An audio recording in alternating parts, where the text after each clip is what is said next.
diri dan kami juga semua akan memperkenalkan diri kami masing-masing. Nama saya Sofia Maesreha. Saya dari kelompok 10 pemasaran. Nama saya Eva Novita, saya 10 pemasaran. Perkenalkan, nama saya Ardian dari 10 pemasaran. Perkenalkan, nama saya Ajang dari 10 pemasaran. Perkenalkan, nama saya Andoko dari 10 pemasaran. Perkenalkan, nama saya Iriansa dari 10 pemasaran. Hai, saya Sofia, saya dari grup Fantastic Six. Saya akan menjelaskan tentang apa itu pemasaran langsung. Pemasaran langsung adalah komunikasi langsung dengan pelanggan individu yang dibidik secara bersama baik untuk memperoleh tanggapan segera maupun membina hubungan pelanggan yang berlangsung lama. Pemasaran langsung dari dalam komputer yang unik banyak diminati pelanggan, alasannya harga wajar untuk feature tinggi atau fish for convenience. 2. Konsumisasi atau konsumistation dan 3. Layanan dan dukungan. 4. Teknologi tertinggi. 5. Nilai yang unggul bagi pemenang saham support hazard value.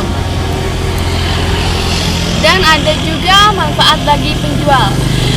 Alat yang mampu untuk membentuk hubungan dengan konsumen. 2. Dapat ditemukan waktunya untuk menjangkau calon pelanggan. 3. Menurunkan biaya dan meningkatkan kecepatan efisien. Dan 4. Fleksibilitas. Dan ini segini saja saya menyampaikan dari grup Fantastic Six. Sekian dan terima kasih. Hai, nama saya Andoko dari kelompok Fantastic Six.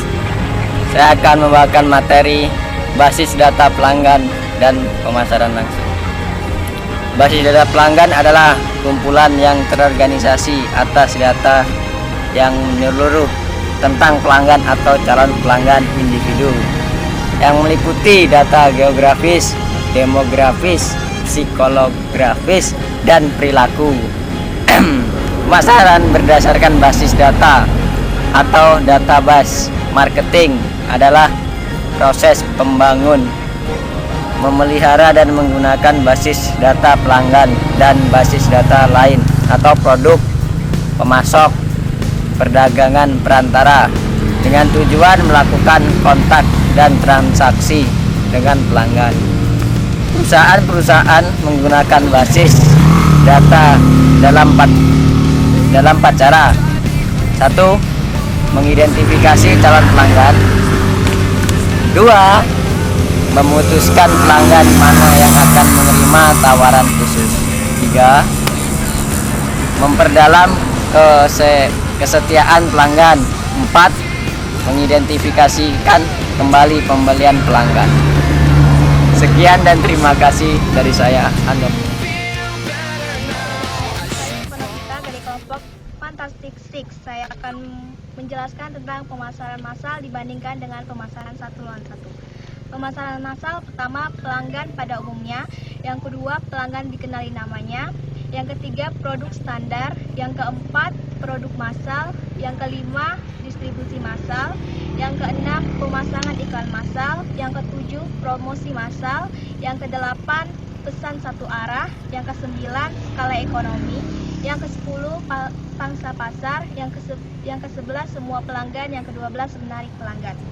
Pemasaran satu lawan satu. Yang pertama, pelanggan individu. Yang kedua, profil pelanggan ada. Yang ketiga, tawaran pasar dirancang sesuai kebutuhan. Yang keempat, produksi dirancang sesuai kebutuhan. Yang kelima, distribusi dibikin pribadi. Yang keenam, pesan pribadi. Yang ketujuh, insentif yang dirancang untuk individu.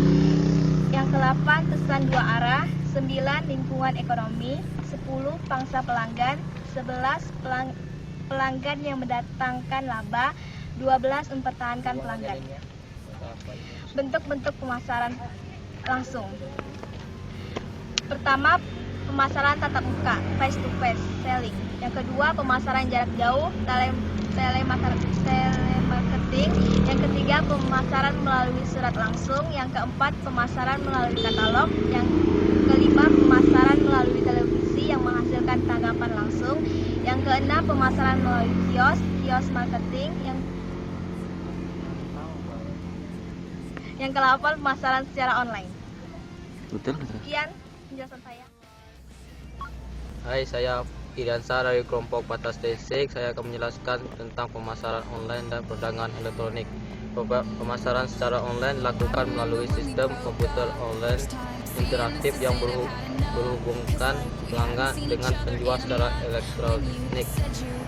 Jenis saluran pemasaran online: layanan online komersial, internet, layanan online komersial, layanan yang menawarkan informasi dan layanan pemasaran online kepada pelanggan yang membayar biaya bulanan. Internet, web global, jaringan komputer yang luas dan berkembang pesat yang tidak mempunyai manajemen dan kepemilikan sentral. Perdagangan elektronik, e-commerce, adalah istilah umum untuk proses membeli dan menjual yang didukung oleh sarana-sarana elektronik. Pasar elektronik adalah ruang pasar marketplace untuk tempat pasar marketplace di mana penjual menawarkan produk-produk dan jasa mereka secara elektronik dan pembeli mencari informasi, mengidentifikasi apa yang mereka inginkan dan memesan dengan menggunakan kartu kredit atau secara pembayaran elektronik lain. Konsumen online internet tidak lagi menjadi tempat bermain para jago komputer. Semua orang bisa masuk ke internet. Sekian dari saya menjelaskan. Hai, perkenalkan nama saya Ajang dari kelompok Fantastic Six. Saya akan menjelaskan pemasaran langsung terpadu.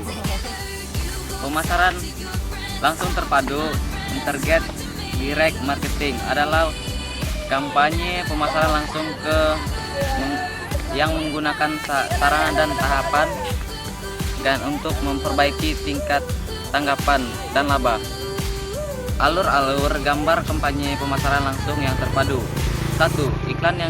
Iklan yang dibayarkan beserta saluran tanggapannya. 2. Surat langsung. 3. Pemasaran jarak jauh keluar. 4. Kunjungan penjualan tatap muka. 5. Komunikasi yang mempersinambungan. 7. Kebijaksanaan publik dan isu edit dalam pemasaran langsung. Isu-isu pelanggan promosi. 1. Gangguan ketidakjujuran, penipuan dan kecurangan. Akses pemasaran langsung kadang mengganggu dan menyinggung perasaan konsumen. Panggilan telepon larut malam atau saat orang sedang sibuk. Penyerangan privasi. Data kolom pelanggan dimasukkan ke dalam data basis perusahaan yang sewaktu-waktu dapat digunakan dan disalahgunakan sehingga dapat mengganggu privasi calon konsumen dan lain-lain. Konfirmasi keputusan pelanggan. Komunikasi dapat diartikan sebagai suatu proses penyampaian pesan dari seorang kepada orang lain dengan memakai lambang-lambang. 2. Komunikasi juga bisa diartikan sebagai data hubungan antar seorang dengan orang lain. Unsur-unsur komunikasi. 1. Komunikator, komunikan, message, feedback, media komunikasi. Sekian penyampaian dari saya. Terima kasih. Hai, perkenalkan nama saya Ardian Noprianto, kelas 10 pemasaran dari kelompok Fantastic Six. Saya akan menjelaskan jenis-jenis komunikasi. Yang pertama yaitu komunikasi verbal. Komunikasi verbal adalah sesuatu kegiatan percakapan atau penyampaian informasi yang dilakukan oleh seseorang kepada orang lain, baik secara lisan maupun secara tulisan. Berikut adalah contoh-contoh komunikasi verbal. Yang pertama, berbicara dengan seseorang atau kelompok orang. Yang kedua, mendengarkan radio. Yang ketiga, membaca buku atau majalah dan novel. Yang keempat, yaitu menulis surat lamaran atau surat perjanjian jual beli, brosur, dan lain-lain. Yang kelima, yaitu berpidato di hadapan orang banyak. Selain itu juga, komunikasi verbal melalui lisan dapat dilakukan dengan menggunakan media. Contohnya, seseorang yang bercakap-cakap melalui telepon. Sedangkan komunikasi verbal melalui tulisan dilakukan dengan secara tidak langsung antara komunikator dengan komunikan. Proses penyampaian informasi dilakukan dengan menggunakan berupa media, surat, lukisan, gambar, grafik, dan lain-lain.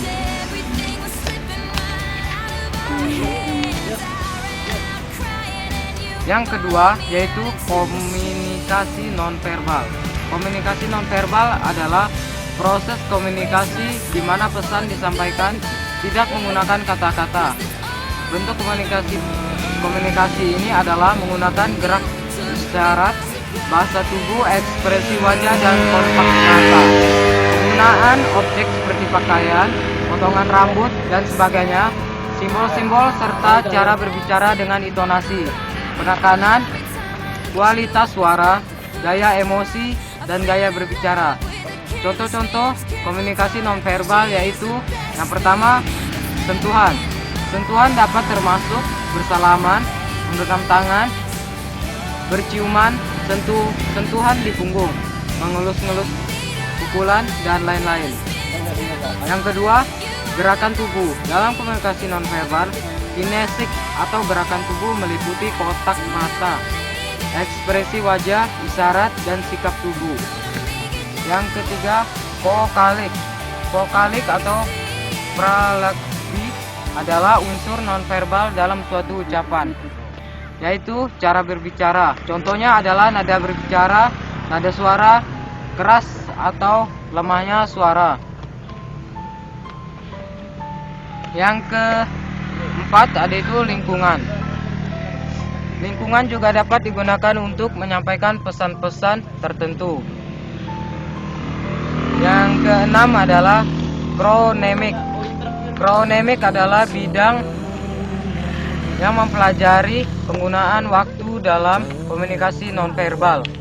Penggunaan waktu dalam komunikasi nonverbal meliputi durasi yang dianggap cocok bagi suatu aktivitas, banyaknya aktivitas yang dianggap patut dilakukan dalam jangka waktu tertentu, serta ketetapan waktu dalam kurung punctuality. Terima kasih penyampaian dari saya. Waktu dan semua keindahan yang memudar atau cinta yang telah hilang.